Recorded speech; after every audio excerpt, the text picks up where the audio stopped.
দিনাজপুরের হিলিতে সরিষার আবাদ বাড়ার সঙ্গে সঙ্গে মৌবক্স বসিয়ে সরিষার ফুল থেকে মধু সংগ্রহ করা হচ্ছে।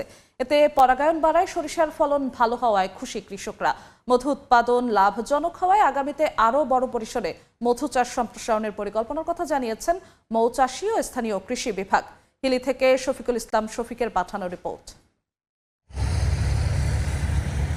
মাঠের পর মাঠ হলুদের গালিচা, চাহিদাও ভালো দাম পাওয়ায় লাভজনক হয় শস্য ভাণ্ডার খ্যাত দিনাজপুরের হিলিতে দিন দিন বাড়ছে সরিষার চাষাবাদ। বর্তমানে হিলির বিস্তীর্ণ এলাকা জুড়ে চলছে সরিষার চাষাবাদ। সেই সরিষার ফুল থেকে মধু সংগ্রহের জন্য বসানো হয়েছে মৌবক্স।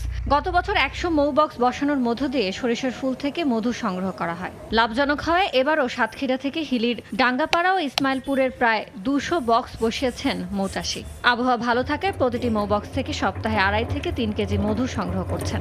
মৌবক্স স্থাপনের ফলে সরিষার ফলন বাড়ায় আগামীতে আরও বেশি মৌবক্স স্থাপনের দাবি স্থানীয় কৃষকদের।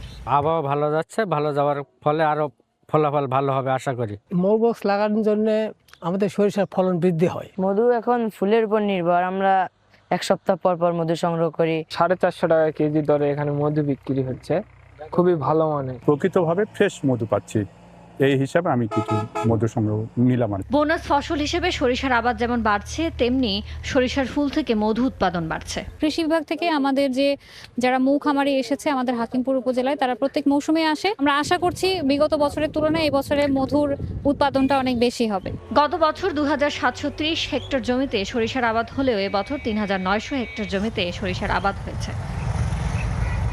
সময় সংবাদ, হিলি।